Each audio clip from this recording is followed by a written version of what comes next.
हमारे साथ महमूद मदनी जी हैं, जमीयत उलेमा हिंद के प्रेसिडेंट हैं। आपका बहुत बहुत स्वागत है सर टाइम्स नाउ भारत पर। मेरा पहला सवाल आपसे है वक्फ को लेकर, और सवाल यह है कि जो दर्द है, मैं इसलिए दर्द कह रहा हूं क्योंकि अलग अलग तरीके के स्टेटमेंट आ रहे हैं। वक्फ को लेकर जो दर्द इसलिए है कि वक्फ की जमीन खिसक रही है, एक सत्यापन की सिर्फ बात है, इस बात से परेशानी है। आप क्या सोचते हैं? देखिए, जो प्रेजेंटेशन हो रहा है कि प्रेजेंट वक्फ एक्ट, उसमें ये नुकसान है, ये नुकसान है, ये नुकसान है, 20-30 तरह के नुकसान बताए जा रहे हैं। तो अगर ऐसा हो तो संशोधन ज़रूर होना चाहिए, लेकिन ये देखना पड़ेगा कि जो स्टोरी चलाई जा रही है, स्टोरी नहीं, स्टोरियाँ चलाई जा रही हैं, उनमें कितनी सच्चाई है।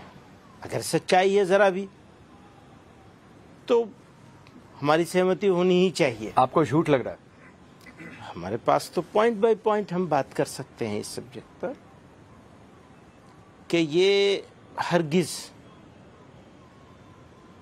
जो बताया जा रहा है वैसा नहीं है। तो जब वैसा नहीं है तो फिर संशोधन की ज़रूरत क्यों है? मैं कुछ स्टेटमेंट्स आपके सामने कोट करता हूं, और इस स्टेटमेंट्स आपको लगता है क्या कि ये ठीक है? अख्तरुल ईमान हैं, एमआईएम के बिहार के प्रेसिडेंट हैं। वो कहते हैं मुसलमान अपने सिर धड़ की बाजी लगा देगा। सरवर चिश्ती कह रहे हैं क्यों सो रहे हो मियां, सड़क पर आना पड़ेगा। तौकीर रजा कह रहे हैं जमीनों का नहीं हमारे वजूद का मसला है। कल्बे जवाद कह रहे हैं हमसे टकराएंगे तो तबाह हो जाएंगे। सैफुल्ला रहमानी कह रहे हैं पूरे देश में आंदोलन करेंगे। साजिद रशीदी कह रहे हैं मुसलमानों से अपील, विरोध में उतरो। बात सिर्फ स्टेटमेंट की नहीं है, आप उनको सुनिए तो ऐसा लगता है कि वो मुसलमानों को भड़काने की कोशिश कर रहे हैं। इसमें 2-3 बातें हैं। एक तो ये कि बहुत ही सीरियस मसला है और इसको बाज़ार में उस तरह से ना ही हम मेरी तरफ से, ना आपकी तरफ से, ना किसी और की तरफ से भड़काऊ अंदाज में या लड़ाई वाले अंदाज में चीज़ों को नहीं ले जाया जाना चाहिए। लेकिन इसी के साथ बहुत ही दुख के साथ ये कहना पड़ता है कि सिचुएशन सिर्फ औकाफ के मामले को लेकर नहीं, बल्कि मुसलमानों के सारे इश्यूज़ को लेकर, उनके बिजनेस को लेकर, उनके वजूद को लेकर, उनके चलने फिरने को लेकर, उनके खाने पीने, उनके ज़िंदगी गुजारने के तरीक़ों को लेकर, उनकी एजुकेशन को लेकर पिछले कुछ सालों में जिस तरह का इन्वायरमेंट बनाया गया है, और वो इन्वायरमेंट भी इस तरह बनाया गया कि कहीं ना कहीं सरकारी सरपरस्ती महसूस होती है इस तरह का इन्वायरमेंट क्रिएट करने में, तो लोग बहुत उलझन में हैं। आपको लगता है मोदी सरकार मुसलमानों के खिलाफ है?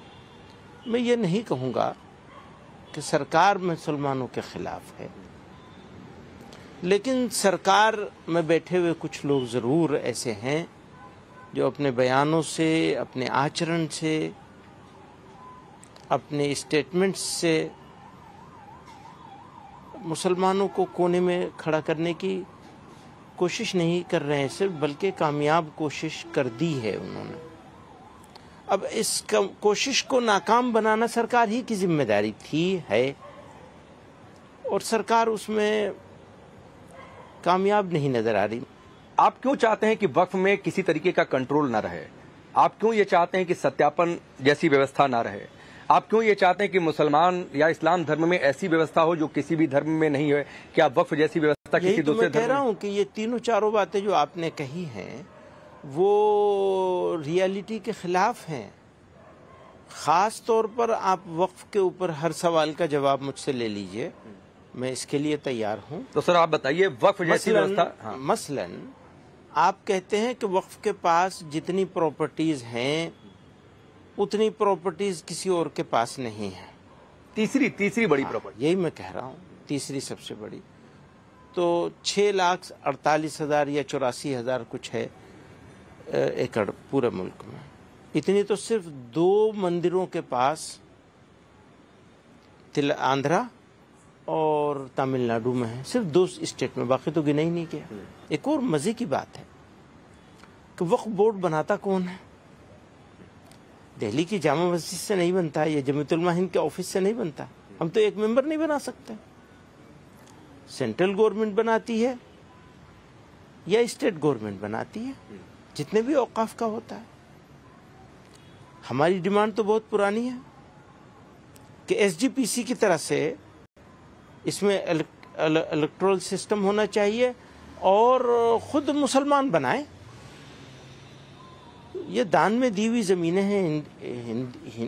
इंडिया के रहने वाले हिंदी लोगों का आचरण है, हर धर्म के लोगों का ये एक आचरण है। सर, आप दान की जो बात कर रहे हैं, हाँ। एक इसमें ओवैसी ने इस पर बहुत कुछ बोला है कि यूजर बाय यूजर वाले क्लॉज को खत्म करने की बात है। अच्छा, आपके पास कागज नहीं मुझे है। ये बताइए, बिल्कुल मैं मुकाबला नहीं करना चाहता है हिंदू मंदिरों के मामले से, लेकिन वक्फ बाय यूजर को की बात खत्म कर दें, सारे धर्मों का खत्म कर दें, तो पता चलेगा आपको कि एक मंदिर 2000 साल से है, उसका पेपर कहां से लाओगे? नहीं मिलेगा आपको। लेकिन उसको वक्फ बाय यूजर ही नाम उसका कुछ भी हो, सर, आपने वो यूजर में ही उसको आपने ठीक बात कही। बिहार का एक गांव है, पूरे गांव पर वक्फ बोर्ड ने दावा ठोक दिया। ठीक बात है। एक साउथ का केस साउथ है। का, वो दोनों केस हमारे मुझे मालूम है, बहुत मर्तबा में तो उसका आप जवाब दे चुका 1500 हूं। साल पुराना मस्जिद और हाँ। उसे वक्फ बोर्ड कहते कि मंदिर जो है, मैं उसी को कह रहा हूँ। मेरा कहना यह है कि ये आधा परोसा जा रहा है लोगों को, और तो आपको वो दावा ठीक लगता है? आपको वो दावा ठीक लगता है बिहार के गांव का? एक बात, वही तो मैं कह रहा हूँ, दावा कोई भी करे, दावे को सिद्ध करने का जो प्रोसेस है, उस प्रोसेस में वो अगर झूठा दावा है वो कभी भी सिद्ध नहीं सर, कर लेकिन सकेगा। इसमें जिम्मेदारी तो जिस शख्स की जमीन है उसकी ज्यादा बन जाती है ना। वक्फ बोर्ड को कहाँ सिद्ध करना होता है? ना अगर मान लीजिए कल को भाई, वक्फ वो बोर्ड तो कह दे कि बाकायदा- मेरी, हाँ, ऐसा नहीं है। हाँ। ये भी गलत ख्याल है, ये इसका भी जवाब है हमारे पास, और ये एक्ट ही के तहत है, उसी एक्ट के तहत है। ऐसा बिल्कुल नहीं हो सकता कि वक्फ बोर्ड आके यहाँ मेरे घर को कह देगा, या मेरी मस्जिद को कह देगा, या मेरे घर को ऑफिस को कह देगा कि जनाब ये तो वक्फ बोर्ड का है तो ले लेगा, या मंदिर को। मंदिर तो बहुत बड़ी चीज होती है। नहीं ले नहीं लेगा, लेकिन क्या है कि अगर मान लीजिए वक्फ ने मेरे जमीन घर को कह दावा दिया कि किया दावा है, है, दावा तो किया मुझे तो सुना साबित जाएगा। करना पड़ेगा कि ये है। वो प्रोसेस चलेगा भाई, उस प्रोसेस के बगैर कैसे हो जाएगा? उस प्रोसेस में वक्फ बोर्ड को भी साबित करना पड़ेगा, उन्हें भी साबित करना पड़ेगा। जो मंदिरों के लिए जो कवानीन बने हुए हैं, उसके लिहाज से वो वक्फ बाय यूजर इतने सालों से मौजूद है, वो साबित करना होगा उन्हें, और इन्हें भी साबित करना होगा कि ये कैसे इसे वक्फ कह रहे हैं। तो अगर ये मामला कोर्ट में ही अगर सीधे चला जा रहा है, अगर मान लीजिए, तो इससे क्या दिक्कत है? क्योंकि दूसरी ओर से ये बात बार बार कही जा रही है कि ऐसी ट्रिब्यूनल तो कहीं और व्यवस्था है नहीं, किसी और दूसरे धर्म में ऐसे ट्रिब्यूनल। वो ट्रिब्यूनल भी तो आप, यही तो मैं आपको समझाने की कोशिश कर रहा हूं कि वो डिस्ट्रिक्ट जज होता है। किसी डिस्ट्रिक्ट का, तमिलनाडु का, वो जिस गांव की आप बात बता रहे हैं, वहां के जिले का कौन सा डिस्ट्रिक्ट होगा, उस डिस्ट्रिक्ट का जज, डिस्ट्रिक्ट जज कौन होगा? वही होगा वक्फ ट्रिब्यूनल। मैं इसलिए ये बात बार बार आपसे पूछ रहा हूं। अब ये लोग समझाते हैं कि वक्फ ट्रिब्यूनल का मतलब ये है कि मौलाना महमूद मदनी के पास आ जाएगा, या वक्फ बोर्ड के पास। एक तो मौलाना महमूद मदनी के पास तो वक्फ बोर्ड भी नहीं है। आपने वक्फ बोर्डों को पॉलिटिकल चमचों के हवाले कर रखा है, और वो जमीनें बेच रहे हैं, बेचते चले आए। उन्हीं सबको रोकने के लिए ये कानून बनाया गया है, और तो ये रुक गया बहुत पुराना नहीं है। काफी कुछ रुका है, काफी कुछ प्रोटेक्शन हो रहा है, हालांकि जितना होना चाहिए उतना फिर भी नहीं हो रहा है। क्यों? आपने गलत लोगों को बिठा रखा है, वो गलत तरीके से चयन करते हैं। एक महिलाओं की एंट्री का मसला है, महिलाओं की एंट्री का मसला होना चाहिए, महिलाओं की एंट्री होनी चाहिए, वो एक प्रोसेस होना चाहिए। हम तो यही कहते हैं, आप एक्ट बनाइए, एसजीपीसी की तरह से उसका चयन करने का, उसके इलेक्ट करने का सिस्टम बनाइए, बजाय इसके केजरीवाल साहब और अखिलेश साहब और योगी साहब और नीतीश साहब अपनी पसंद के लोगों को ले आए। क्या मतलब है इसका? बड़ी संख्या में मुसलमान इससे पीड़ित हैं। जयपुर में एक खानदान है, नग्गा मियां मस्जिद, शायद आप जानते होंगे, वहां से मुस्लिम परिवार को ही हटा दिया। वो 200 साल से रह रहे हैं, उनको वहां के हजरत साहब ने दिया हुआ था। इसी तरीके से कई सारे ऐसे उदाहरण कई जगहों से हमने रिपोर्ट्स कराई हैं जहां पर मुसलमान पीड़ित हैं। ये मुसलमान कैसे पीड़ित होगा? हटा दिया उनके परिवार को। जयपुर की रिपोर्ट है सर। वो गलत कर रहे होंगे तो हटाया गया होगा। और ये भी नहीं, हो वो सकता 200 साल से रह रहे हैं वहां पर। 200 साल से रह रहे हैं, लेकिन वक्फ की जमीन पे क्यों रह रहे हैं? क्यों रहेंगे वक्फ की जमीन पे? वो तो उसी काम के लिए होनी चाहिए, वो गरीबों के लिए, किसी एक परिवार के लिए नहीं है। तो वक्फी जमीन पर दुकानें बन जाती हैं, वो ठीक है? हाँ, दुकान बने और उसका किराया आए, उसको मार्केट रेट पे किराया पे चलाया जाए और उससे गरीब लोगों की मदद हो। यही तो मैं कह रहा हूँ कि पूरी तरह अभी भी यूज नहीं हो रहा है, इसको और अच्छा किया जाना चाहिए, बजाय इसके और खराब कर। मतलब आप ये मानने को तैयार नहीं है कि मुसलमान पीड़ित हैं वक्फ बोर्ड की? आप ये बात आप कह करके मुझे भी उसी जगह खड़ा कर रहे हैं जहां और दूसरे 4-5 नाम आपने लिए। आप ये मत कहिए। मैं ये कहना चाहता हूं, जो रीजनेबल चीज हो वो जरूर आनी चाहिए, लेकिन ये कानून अनरीजनेबल तरीके से और गलत बुनियादों पे लाया जा रहा है। पहले वो बुनियादों को ठीक कीजिए। ठीक है, मैं एक सवाल और कह रहा हूं, क्योंकि एक मौलाना की बार बार चर्चा होती है, मैं पूछ ही लेता हूं, कई सारे का मैंने नाम ले लिया। मौलाना तौकीर रजा, वो कह रहे हैं मुसलमानों सड़क पर आ जाओ, वक्फ को लेकर उनसे सवाल पूछा गया, कह रहे हैं आरएसएस आतंकी संगठन है, वही सब करवा रहा। क्या कहेंगे? तो आपको उनसे पूछना चाहिए ना, वो मौजूद हैं और उनके खिलाफ इतने सारे केसेस हैं, फला है, उनसे पूछिए कि भाई ऐसी बात उन्होंने क्यों कही है और क्या कही है, किस तरह कही है, किस कॉन्टेक्स्ट में कही है, कब कही है, ये सब चीजें सामने आनी चाहिए। आरएसएस के बारे में आपकी राय तौकीर रजा से मैच करती है या अलग है? देखिए, बहुत सारे डिफरेंसेस हैं हमारे आरएसएस के साथ, बहुत सारे डिफरेंसेस हैं, लेकिन मैं किसी की जबान, किसी के अल्फाज आप मेरे मुंह में क्यों डाल रहे हैं? मतलब आतंकी संगठन कहना गलत है? नहीं, आप मेरे मुंह में क्यों डालना चाहते हैं उनकी बात? नहीं, मैं तो उस पर राय पूछ रहा हूँ, या तो बता दीजिए सही है या तो बता दीजिए गलत है। बहुत सारी असहमतियां हैं और बहुत सारी चीजों में सहमति भी मिल सकती है, ढूंढे जाएंगे, लेकिन हम लोग असहमतियां ढूंढते हैं, सहमति नहीं ढूंढते। एक और साहब हैं जो आजकल देश से बाहर हैं, जाकिर नाइक। उनके कई सारे वीडियो हर दूसरे दिन अपने सोशल मीडिया पर डाल रहे हैं वक्फ के नाम पर कि वजूद का मसला है, मुसलमानों जाग जाओ, जैसे पूरे मुसलमानों को जगाने का ठेका उन्होंने ले रखा है। आप लोग इसके काबिल नहीं है। वो तो हर आदमी के अपने अपने तरीके होते हैं, अपनी मर्जी होती है, अब किसी के बारे में क्या तबसरा? नहीं तो जाकिर नाइक को आप भड़काऊ मानते हैं? हम किसी के बारे में क्यों तबसरा करेंगे? एक इंडिविजुअल के बारे में आप मुझसे क्यों? नहीं सर, वो पूरे मुसलमान कौम को लेकर वो बोल रहे हैं कि बोलने को तो कोई भी बोल सकता है ना, सारे हिंदुओं को लेकर कितने सारे लोग बोलते हैं, सारी बातें बोलते ही है ना, तो फिर उधर से भी बोलते हैं ना, उधर से भी नारे लगते हैं, दोनों ओर से लगते हैं। मैं दोनों ओर के बारे में मैं क्या कहूँ? आप अभी जाकिर नाइक साहब के बारे में कह रहे हैं, मैं और दूसरों के बारे में। जाकिर नाइक भड़काऊ है कि नहीं? देश के लिए खतरनाक है? मेरा यही तो कहना है कि आप इंडिविजुअल के बारे में क्यों पूछ रहे हैं? इश्यूज के बारे में पूछिए मुझसे। अच्छा, आपने एक कानून बनाने की मांग रखी है, इस्लामोफोबिया, आप कह रहे हैं कि इस पर एक कानून बन जाना चाहिए, तो आप ये टर्म ही क्यों लेकर आ रहे हैं? आपको लगता है कि इस देश में इस्लामोफोबिया जैसी चीज है? मैं ये कह रहा हूं कि हेट क्राइम, हेट स्पीचेस, इसके खिलाफ कानून आना चाहिए। इसमें क्या बुराई है? मैं हेट के बारे में बात कर रहा हूं। नहीं, हेट के बारे में आप बात करें, ठीक है, बस, लेकिन आप कहें कि इस्लामोफोबिया पर कानून आना चाहिए। भाई मैं तो हेट क्राइम के बारे में बात कर रहा हूँ, जो इस्लामोफोबिया पर नहीं आना चाहिए। भाई इस्लामोफोबिया भी, इसमें आज की तारीख में सबसे ज्यादा इंसिडेंट, सबसे ज्यादा इश्यूज इस्लामोफोबिक है। आपको लगता है कि देश में, हिंदुस्तान में इस्लामोफोबिया है? इस्लामोफोबिक कुछ एक बहुत बड़ा षड्यंत्र करके अलग अलग तरीकों से इस देश की जनता को इस्लामोफोबिक बनाने की कोशिश की जा रही है और लगातार इंसिडेंट्स हो रहे हैं। नहीं सर, इस्लामोफोबिया है और इस्लामोफोबिक बनाने की कोशिश की जा रही है, दोनों अलग अलग बातें हैं। इस्लामोफोबिया अलग कैसे होगा? जब तक आप इस्लामोफोबिया क्रिएट नहीं करेंगे तब तक लोग इस्लामोफोबिक होंगे नहीं। तो सरतन से जुदा के जो नारे लगे उनको क्या कहेंगे आप? उसकी सबसे ज्यादा मजम्मत तो हम नहीं करिए, वो आपको पता भी नहीं चलती है। अगर आपको सवाल करने की, सर जी सुन लीजिए, आपको सवाल करने की जरूरत ही नहीं रहती। अगर आपने वो देखा होता, उनसे ये लग रहा है कि आप ये कहना चाहते हैं कि इस देश में मुसलमान खतरे में है। नहीं, आप फिर दूसरी तरफ ले जा रहे हैं, यही तो आपका कमाल है। आपका कमाल है। मेरा क्या है? आपका शुक्रिया अदा बीजेपी कहती है कि हिंदू खतरे में है, दूसरी पार्टियां कहती हैं कि बीजेपी की वजह से मुसलमान खतरे में है। खतरे में कोई आपकी इन बातों से आपने कह दिया कि पूरी सिविल सोसाइटी उस समय खड़ी नहीं हुई। देखिए, खतरे हमने खुद कहा कि अगर कोई भी बयान अगर खिलाफत में है और गलत है किसी के लिए, चाहे वो आपने जो बात कही प्रॉफिट साहब के लिए हो या किसी भी धर्म के जो ईश्वर हैं उनके लिए हो, तो वो गलत है। जिस तरह से उसको कहा जाना चाहिए उस तरह उसको नहीं कहा जा रहा है। सोसाइटी कुछ नहीं बोल रही है, खामोश बैठी है। तो बात क्या हो गई है? कुछ मीडिया हाउस, कुछ पॉलिटिकल पार्टीज और कुछ चंद एक लोग, इसको खड़े होकर अपनी मेजोरिटी साबित करने पे तुले हुए हैं कि मुल्क ऐसा है। मुल्क ऐसा बिल्कुल नहीं है। सर मेरा सवाल इसीलिए रह गया। एक मिनट, मुल्क ऐसा बिल्कुल नहीं। मुल्क ऐसा है कि इसने सर पे बिठाया है लोगों को, इस देश ने, इस देश के लोगों ने। और मैं हमेशा ये बात कहा करता हूं, जब भी कहीं बाहर से आता हूं, मुझे वहां के फूलों में वो खुशबू नहीं मिलती जो इस मिट्टी में मिलती है। और ये क्यों कहता हूं? ऐसा नहीं है कि मैंने इत्तेफाक से कह दी है ये बात।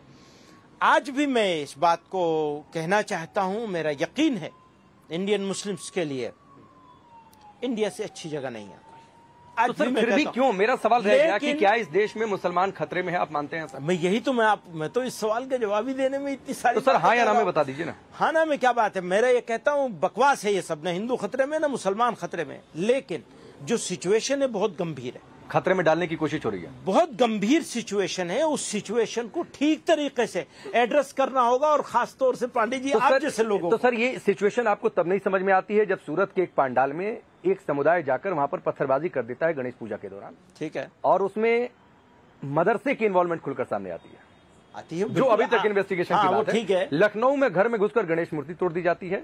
मांड्या में आप जाकर देख लीजिए जो तस्वीरें वहां पर सामने आई, उससे हिंदू खतरे में आ गया है। नहीं मैं ये बिल्कुल नहीं कह रहा हूं। आप ये चाहते, मैंने ये बिल्कुल नहीं कहा सर। तो उनको किसने प्रोवोक किया सर? आप ये समझ रहे हैं, आप ये समझ रहे हैं कि हम लोग उसका विरोध नहीं कर रहे हैं। नहीं मैं आपकी राय, क्योंकि आपको इस देश के आपके कौम की एक बहुत बड़ी आबादी आपको फॉलो करती है सर। राय लेने के लिए सवाल दूसरी तरह से होगा, फिर वो इस तरह सवाल नहीं होगा जिस तरह आप सवाल कर रहे हैं। ये सवाल तो आपका, अगर मैं इस पर जरा भी राय दूं तो इसका मतलब ये होगा कि मैंने ये मान लिया कि सारा काम मुसलमान ही कर रहा है।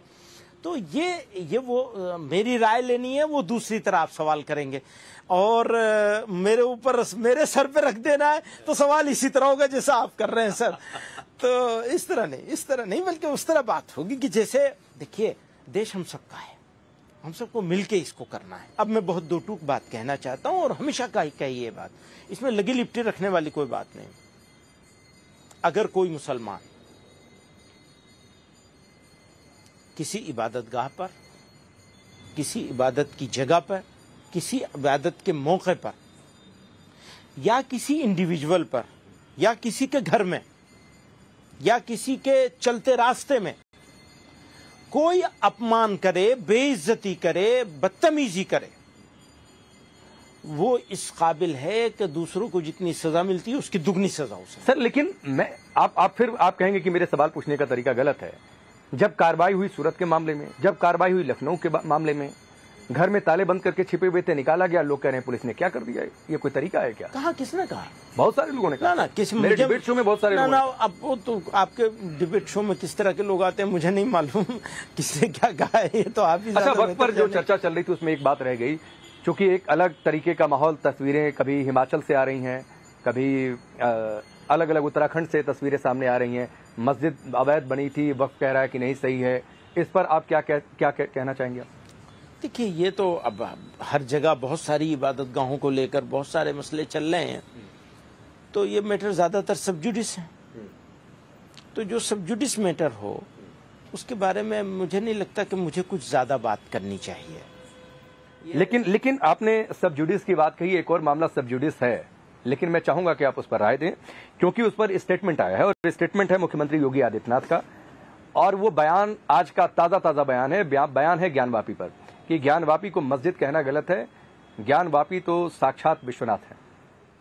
देखिए, ये उनकी अपनी एक राय है, अब किसी की अपनी राय है तो वो राय देगा, तो उसके ऊपर मैं क्या तफसील। आपकी राय क्या है? मैं यही कह रहा हूं कि मैटर सब जुडिस है, और लोकल कमेटी उसकी लड़ाई लड़ रही है, वो राय देंगे इसके बारे में। पहले भी सब जगह कहता रहा हूं, ये दोनों मामले, मथुरा वाला भी, काशी वाला मामला भी, इसमें नेशनल लीडरशिप को और दूसरी जगह बैठे हुए लोगों को दखल नहीं देना चाहिए, वो लोकल कमेटियों को देखना चाहिए। ठीक है। कई सारे यूपी से चूंकि बातचीत उठी है, तो हलाल प्रोडक्ट को लेकर बहुत सारी बातें हुई हाल फिलहाल में, कई चीजों को बैन भी किया गया। तो ये कौन सर्टिफाई करता है सर, हलाल, झटका? और फिर लोग ये पूछते हैं कि मतलब तेल भी हराम हो गया, टूथपेस्ट भी हराम हो सकता है, झाड़ू भी। पहली बात यह है कि हलाल और हराम इसका ताल्लुक सिर्फ झटके और हलाल से नहीं है। पाक चीज हो या नापाक हो, पानी भी पाक नापाक हो सकता है, ये पानी पाक होगा। अगर इसके अंदर इसको गलत तरीके से रिफिल किया गया है, डाला गया है इसमें, या जिस केमिकल से इसको साफ़ किया गया, अगर पानी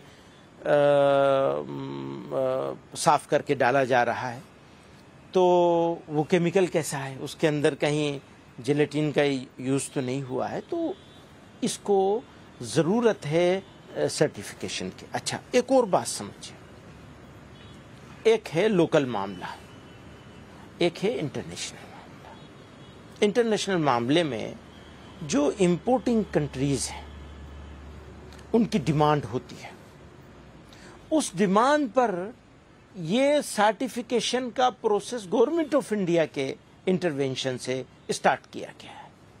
हम आज भी कहते हैं साहब बिजनेस बना रखा है इन्होंने, वो तो भैया कल के बंद करते हैं, आज बंद करवाओ, तो हम तो तैयार हैं, बोलो। तो हमें इसमें हम नंबर एक, कोई गलत काम नहीं कोई कर रहा है, अगर कोई कर रहा है तो उसको सजा मिलेगी। अब तो STF वाले सब उसको देख रहे हैं, मैं भी उसमें 2 मरतबा जा चुका हूं वहां पे, और मैं उनको भी कह के आया हूं, आपसे भी कह रहा हूं, आपके माध्यम से सब लोगों तक के पहुंचाना चाहता हूं कि कल का बंद करते, आज बंद कर देंगे। लेकिन एक बात याद रखिए, हम अगर ये पानी पाक नहीं है तो हम इसका यूज भी नहीं कर सकते, इवन हाथ मुंह धोने के लिए भी यूज नहीं कर सकते, हमारा हाथ भी नापाक हो जाएगा। अच्छा, योगी आदित्यनाथ की बातचीत चली थी, मैं एक सवाल पूछता हूं कि आपके हिसाब से मुख्यमंत्री योगी आदित्यनाथ मुसलमानों के लिए बेहतर है या बदतर है? देखिए, सिर्फ मुसलमान के पॉइंट ऑफ व्यू से आप क्यों देखते हैं किसी? क्योंकि सर यही नैरेटिव सेट किया जाता है कि वो भगवादारी हैं, वो मुसलमानों के खिलाफ हैं। कोई आप नहीं बोलते हैं, कोई आपकी कौम से बहुत सारे नेता हैं जो लोग बोलते हैं। मैं कहता हूं, कोई किसी भगवादारी को भगवादारी होने की वजह से मुसलमानों का विरोधी माना जाए, ये गलत बात है।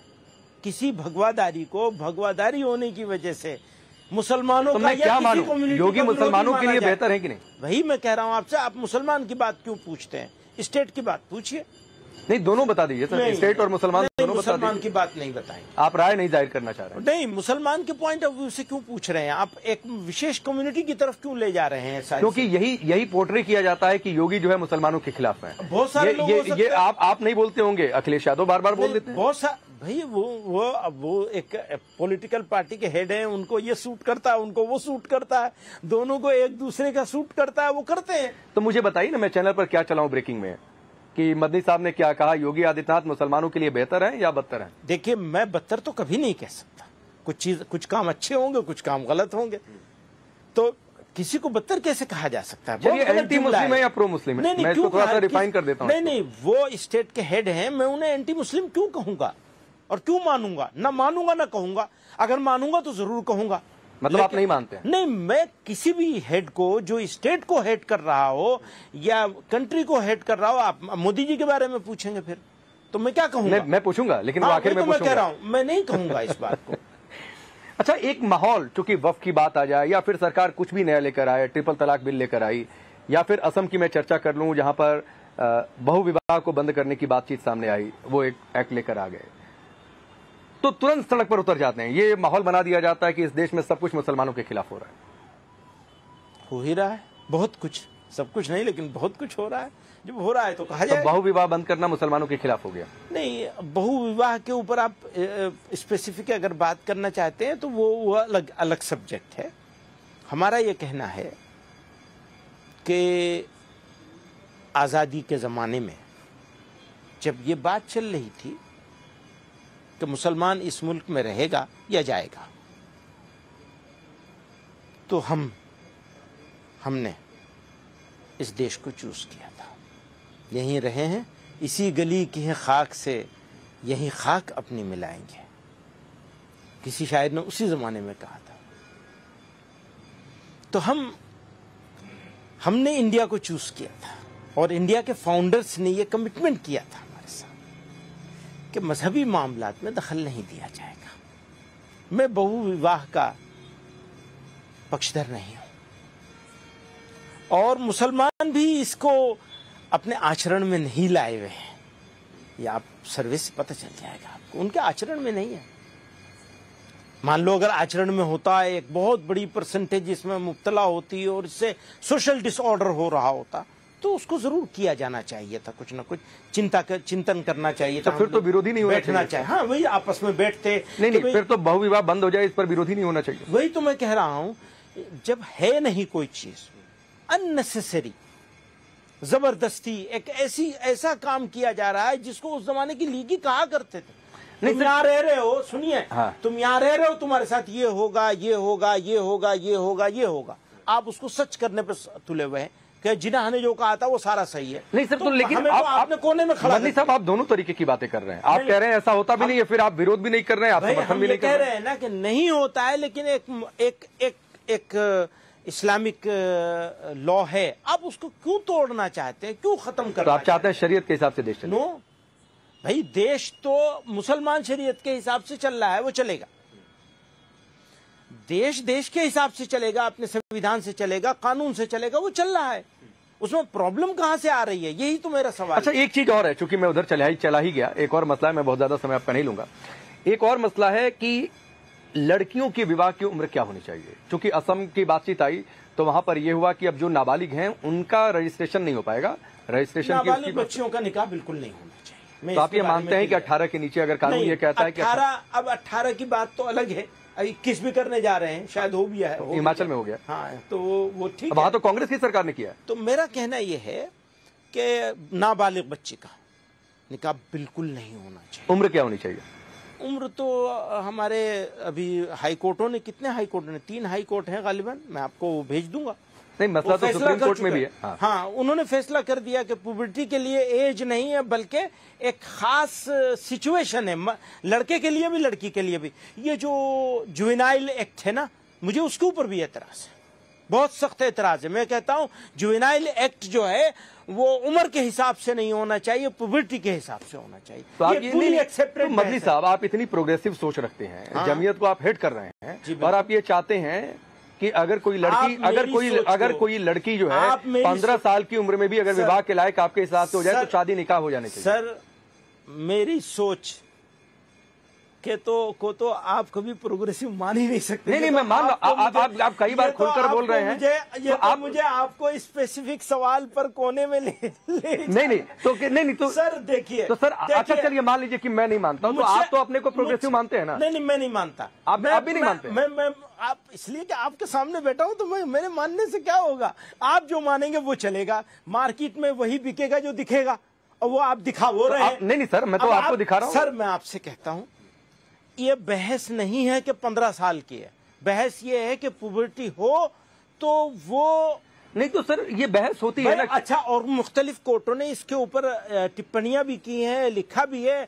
आगे जाकर के मुझे इस बात का यकीन है, बल्कि मुझे और आपको मिलकर के ये तहरीक चलानी चाहिए, जुवेनाइल एक्ट के लिए भी और इसके लिए भी, दोनों। जुवेनाइल एक्ट में जो एज को रख दिया है और उसकी वजह से बहुत सारे क्राइम हो रहे हैं, खासतौर से रेप के क्राइम, स्पेशली रेप के क्राइम हो रहे हो, आसानी से छूट जाते हैं वो।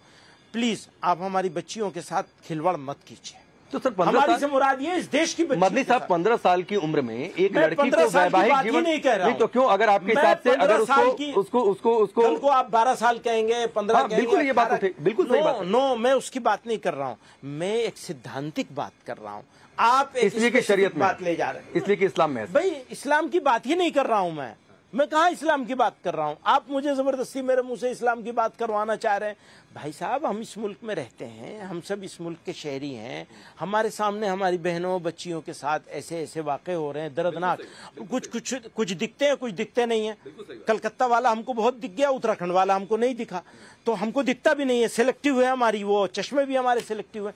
प्लीज, मैं फिर कह रहा हूँ, आप जो सारी बहस है एक सिद्धांतिक बहस है, उसूली बहस है, उस उसूली बहस नहीं, मैं इसलिए कह रहा हूं सर, क्योंकि मैं अपने शो में बहुत बार इस पर चर्चा कर चुका हूं, और हर बार मैं आपकी बात नहीं कह रहा हूं। जो लोग भी आते हैं वो ये तर्क देते हैं कि आप लोग इस्लाम में दखल दे रहे हैं, तो उसकी एक व्यवस्था आपको नहीं लगता है कि ये बहस ही हटा दी जाए? एक 18 साल जो कानून, मुल्क का कानून जो कह रहा है बालिग होने की उम्र, हम भी वही मानते हैं। हम इस बहस में हैं, आज की तारीख में हम इस बहस में हैं, और आपके साथ इस उम्मीद में है कि आप इस बहस को एक पॉजिटिव डायरेक्शन में ले जाएंगे। बिल्कुल मैं पॉजिटिव, और ये कहेंगे कि ये जुवेनाइल एक्ट इसको भी देखा जाना चाहिए। मैं आप कहेंगे तो मैं रेप के वो इंसिडेंट जो दिखे हुए हैं उनका सब निकाल के आपको डेटा भेज दूंगा। बच्चियों को अच्छी एजुकेशन होनी चाहिए, पूरी अवेयरनेस होनी चाहिए, उनको पूरा मौका मिलना चाहिए इस बात का कि वो अपने लिए खुद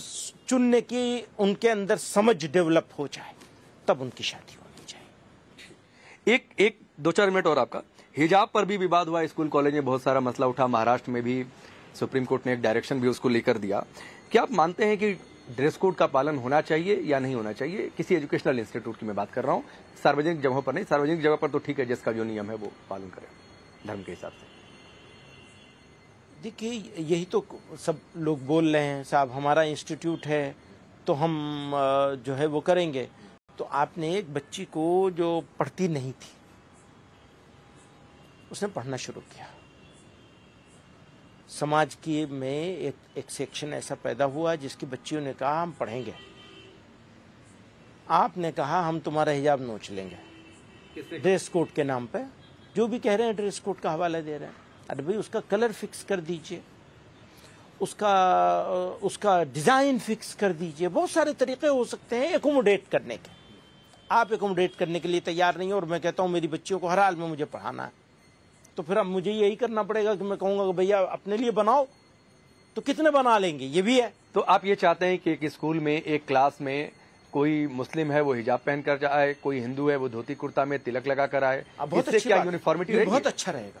अगर कोई हिंदू तिलक लगा के आता है तो फिर एक जैसी एक समान कैसे? टीचर के लिए जो पढ़ा रहा है, शिक्षक है, उसके लिए तो सारे छात्र, चाहे वो हिंदू है, मुस्लिम है, सिख है, ईसाई है, उसके लिए तो सब एक जैसे एजुकेशन देगा। अच्छी बात है, बिल्कुल। तो इससे यूनिफॉर्मिटी कहाँ रहेगी? होने चाहिए। तो कैसे लेकिन कपड़े से थोड़ी, अगर पहनावा अलग अलग हो गया तो? नहीं, पहनावे से थोड़ी यूनिफॉर्मिटी आएगी। मतलब आप स्कूल ड्रेस के खिलाफ हैं? नहीं, मैं फिर वही बात, आप एक बात को फौरन उचक कर दूसरी तरफ चले जाते हैं। क्योंकि आपने कह दिया कि हिंदू को ये वो धोती कुर्ता तिलक में आए और मुस्लिम लड़कियां हिजाब पहन कर आए। नो, ऐसा नहीं है। बल्कि हम ये कहना चाहते हैं कि बच्ची आज की तारीख में, अब मान लीजिए कि मैं कुर्ता पैजामा पहन के जाऊं, आप उसको रोकिए, बिल्कुल रोकिए, नहीं कुर्ता पैजामा नहीं चलेगा। अगर ग्रे कलर की पैंट है, व्हाइट शर्ट है, तो वो तुम्हें वही पहन के आना पड़ेगा। लड़की को भी आप यही कह सकते हैं, और ऐसा बहुत जगह है, ऑलरेडी है। कुछ ही जगहों पर ऐसा किया जा रहा है, खास प्लानिंग के तहत। बहुत सारी जगहों पर है कि वो कहते हैं लड़कियां शलवार पहन के आएंगी, तो ग्रे कलर की शलवार होगी लड़कियों की, लड़कों की ग्रे कलर की पैंट होगी, व्हाइट कलर का कुर्ता होगा लड़कियों पे, और लड़कों पे व्हाइट कलर की शर्ट होगी। क्या प्रॉब्लम है अगर उसमें वो व्हाइट कलर की या ग्रे कलर का उसको आप इजाजत दे दे? देखिए, ऐसा है, आपको ये अभी भी नाजायज लगेगा, मैं जानता हूं, इस वजह से कि आप वो फीलिंग्स को और लड़कियों की प्रॉब्लम को नहीं समझ पा रहे हैं। तो हिंदू और मुस्लिम लड़कियों की अलग अलग प्रॉब्लम होती है। हाँ, यकीनन। आज तक तो मुसलमान अपनी बच्चियों को पढ़ाने के लिए तैयार नहीं थे। मुश्किलों से तो वो तैयार हुए हैं, फिर कहते हैं नहीं, इसको तो हिजाब उतार के जाना पड़ेगा। तो वो प्रॉब्लम होगी, वो लड़की बेचारी रोती बहुत। नहीं मदनी साहब, बहुत सारे आप देश हम में यही कहते हैं, ये आजादी दे दीजिए, लड़कियां फैसला करें उन्हें हिजाब पहनना है या नहीं। एक छोटा सा टिप्पणी आपकी। देश में कई सारे नारे लगे कई जगहों पर कि हिंदुस्तान में रहना है तो या रसूल कहना है, कई सारे इस तरीके के नारे। ऐसा कोई नारा मेरे इल्म में नहीं। रायबरेली में बिल्कुल, रायबरेली में लगा था। ना, मैं नहीं मानता। कई आपके कौम के लोगों ने विरोध भी किया। मैं ये भी कह रहा हूँ विरोध। मैं नहीं मानता इस बात को कि ऐसा कोई लगा है, और लगा है तो बहुत बदकिस्मती की बात है, चाहे इधर से लगाओ चाहे उधर से लगाओ। बिल्कुल ठीक बात है। अब आपने कहा था कि मोदी पर भी पूछेंगे, तो मैं पूछ ही लेता हूँ। प्रधानमंत्री मोदी और बीजेपी को लेकर यह बार बार पोर्ट्रे किया जाता है कि वो मुसलमानों के खिलाफ हैं, वो सत्ता में रहे तो फिर तो हिंदू राष्ट्र बन जाएगा। मैंने पहले जवाब दिया आपको, मुसलमानों के बारे में बात मत करिए, बल्कि देश के बारे में बात करिए। देश में यकीनन उनके हाथ से बहुत से अच्छे काम और उन्हें अप्रिशिएट किया जाना चाहिए। मैंने बारहा इंटरनेशनल पॉलिसी पर, फॉरेन पॉलिसी के ऊपर, उस जमाने में जब रशिया और इसको लेकर के उन्होंने जो कुछ काम किए थे, मैंने कहा था, पुरानी बात हो गई, 2 साल पुरानी, 2.5 साल, तब भी कहा था, आज भी कहता हूं, ये बहुत नाइंसाफी और अन्याय की बात होगी, अत्याचार होगा कि सारी चीजें गलत बता दी जाए। अब अगर मुझे उनका हिमायती बनना है सपोर्टर बनना है तो सारी चीजों को अच्छा कहना पड़ेगा, ये भी गलत है। अगर मुझे कोई चीज ऐसी लगेगी, जैसे उनकी इस बारे में खामोशी है, जो इस्लामोफोबिक सिचुएशन क्रिएट की जा रही है, उसके बारे में उनकी खामोशी, उस पर मुझे बहुत ऑब्जेक्शन है, बहुत एतराज है। लेकिन उनकी बहुत सारी चीजें हैं जिसके ऊपर मैं तारीफ कर सकता हूँ, बहुत सारी तारीफ। मैं योगी वाला सवाल इनके लिए भी पूछ लेता हूँ कि मुसलमानों के लिए बेहतर है या मुसलमानों के खिलाफ है? अगर देश के लिए बेहतर है तो सबके लिए बेहतर है। तो देश के लिए बेहतर है या देश के खिलाफ है? ये तो देश वाले फैसला करेंगे। आप भी तो देश के हैं। मैं यही बता रहा हूँ ना कि आप मुझसे मुसलमानों के कॉन्टेक्स्ट में इस तरह से सवाल करेंगे तो मेरे लिए बहुत मुश्किल होगा ये बात कि मैं ये कहूँ कि बहुत बदतर है। ये कैसे हो सकता? कोई आदमी नहीं तो चलिए मैं इसको थोड़ा सा डिफाइन कर देता हूँ। एंटी मुस्लिम होने का नैरेटिव जो विपक्षी पार्टियां सेट करती हैं, वो सिर्फ वोट बैंक के लिए सेट करती हैं या प्रधानमंत्री मोदी एंटी मुस्लिम है? क्योंकि वो कहती हैं कि ये मस्जिदों में नहीं जाते हैं, मुसलमानों से बात नहीं करते हैं, जबकि हमने अगर वो मस्जिदों में जाने लगेंगे, अगर वो मस्जिदों में जाने लगेंगे, अगर वो रोजा इफ्तार कराने लगेंगे, अगर वो टोपी पहनने लगेंगे, तो क्या मुसलमानों के लिए बहुत अच्छे हो जाएंगे? मैं तो नहीं मानता इस बात को, कभी भी नहीं मानता इस बात। तो चलिए बता दीजिए सर, एंटी मुस्लिम होने का नैरेटिव सही है या गलत? यही तो कह रहा हूं कि अगर वो मस्जिदों में जाने लगे, अगर वो टोपी ओढ़ने लगे, नहीं मैंने छोड़ी दिया। लोग क्या करते हैं सर, लोग क्या करते हैं, टोपी ओढ़ के दूसरों को टोपी उड़ाते हैं। आप किसके लिए बोल रहे हैं? कोई भी हो, कांग्रेस के लिए? नहीं, अब आप फिर वही बात आप कहीं से कहीं ले जाएंगे, ये नहीं। बल्कि मैं ये कह रहा हूं कि आप धार्मिक चिन्ह, जैसे कोई मुझे कहने लगे कि तुम तिलक नहीं लगाते हो, तो मैं तिलक नहीं लगाऊंगा, तो मैं क्या हिंदुओं के लिए बुरा हो जाऊंगा? ये नहीं होता। हमें ये देखना है कि ओवरऑल क्या है और एक्शंस क्या है।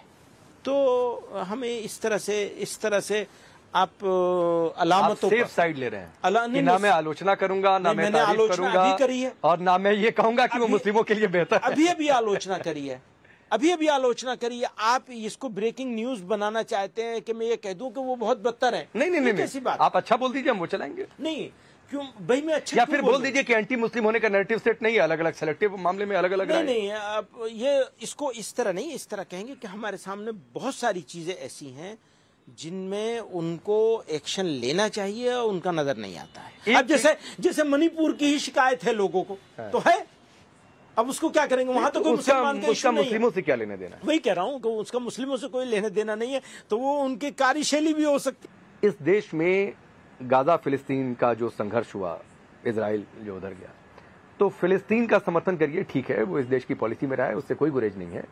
लेकिन ये कि उसको मुस्लिम से जोड़ देना, फिर वो बांग्लादेश वाले वहां पर हिंदू मारे गए उन पर चुप हो जाना, आपको नहीं हुआ है? बहुत सारे लोग हैं ना कुछ नहीं हुआ, सब लोगों ने उसकी मजम्मत की है, खुद बांग्लादेश के लोगों ने मजम्मत की है, इंडिया के लोगों ने भी मजम्मत की है। ये एक बात मैं बहुत क्लियर इस बारे में, बांग्लादेश के बारे में और पाकिस्तान के बारे में और अफगानिस्तान के बारे में, अगर ये मुस्लिम मेजोरिटी मुल्क हैं और अपने इस्लाम का दावा भी करते हैं, वहां का सिख, वहां का हिंदू, वहां का क्रिश्चियन अपने आप को मुसलमान से ज्यादा सेफ और बेटर पोजीशन में नहीं महसूस करे, तो फिर क्या इस्लाम है उनका? क्या इस्लाम है? क्या बहुत नॉनसेंस है वो इस्लाम। किसका, कैसे उसको इस्लाम माना जा सकता है? क्योंकि इस्लामी बुनियाद पर एक तो होता है इंटरनेशनल ट्रीटीज हैं, लोगों को माइनॉरिटीज को ये हक हैं उनको देने हैं माइनॉरिटीज के, ये सारी चीजें अलग हैं।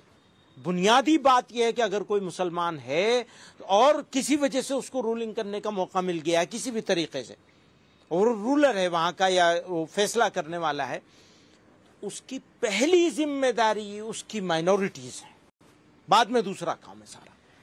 एक चलते चलते एक सवाल और आपसे, क्योंकि बहुत सारी वक्फ की बात हो गई, बहुविवाह पर हमने बातचीत कर ली, एज ऑफ मैरिज पर हमने बातचीत कर ली, क्या आपको लगता है, या सीए की बातचीत जो हमने नहीं की, ये लगता है कि ये धीरे धीरे यूसीसी की ओर है जिसका आप लोग विरोध करते हैं? हमने तो आसाम में बहुत डिमांड करी है हमेशा। यूसीसी की नहीं, यूसीसी की बात, अच्छा यूनिफॉर्म सिविल कोड की बात कर रहे हैं। मैं एनआरसी समझा क्योंकि आप सीए के साथ मिला के बात कर रहे थे। नहीं, मैं नहीं करता हूं, ये नेता मिलाकर करते हैं। ये आपने बहुत अच्छी बात कह दी, नेता मिलाकर कहते हैं कि सीए का मतलब एनआरसी भी आ गया। तो यूसीसी की बात यही है हमारी, वही जो मैंने बीच में यूसीसी के ऊपर बात हो चुकी है हमारी आपके, कि हमने मुल्क में, मुल्क के निर्माताओं ने, बनाने वालों ने, फाउंडर्स ने एक कमिटमेंट किया था, एक तसल्ली दी थी, एक इत्मीनान दिलाया था, उसको खत्म क्यों करना चाहते हैं? नहीं सर, और लाइए कोई नहीं, आपने संविधान का जिक्र किया, संविधान में इस बात का भी जिक्र है कि यूसीसी लाया जाए, जिस तरह का वही मैं कह रहा हूं कि उसका एक ब्लूप्रिंट लाइए, उस पर डिबेट कराइए, देखेंगे, हो सकता है अच्छा हो, अच्छा होगा तो सपोर्ट भी करेंगे, क्या दिक्कत है? अभी से क्यों उसको अपोज करेंगे? नहीं, माहौल तो ऐसा ही बनता है। अभी से उसको क्यों अपोज करेंगे? लाए ना फिर, जैसे सीए का विरोध हुआ, उसके आधार पर जिस तरीके से आंदोलन इस देश में चले। ठीक है, अब वो लोगों का आंदोलन चलाने का भी तो अधिकार है ना, आप कैसे छीन लेंगे? वो तो हमारे डेमोक्रेसी ने, हमारे संविधान ने अधिकार दिया है। ठीक है, बहुत बहुत धन्यवाद मदनी साहब, आपने बहुत सारे मुद्दों पर बहुत बेबाकी से अपनी राय रखी है, और हालांकि कई सारे मसलों पर आप बहुत सेफ साइड, मसलन योगी, मोदी पर, वक्फ पर, आप बहुत जगहों पर सेफ साइड आप लेते हुए नजर आए। लेकिन मैं आपकी तारीफ करूंगा कि आपने हिंदुस्तान के सबसे पुराने मीडिया हाउस पर लाइव आकर और आपने राय रखी है, आप क्या सोचते हैं ये जनता के सामने है, और जनता तय करेगी कि आप किन मुद्दों पर बचते दिन नजर आए, किन मुद्दों पर आप कितने सही हैं, ये जनता तय करेगी। फिलहाल बहुत बहुत धन्यवाद हमसे बातचीत करने के लिए।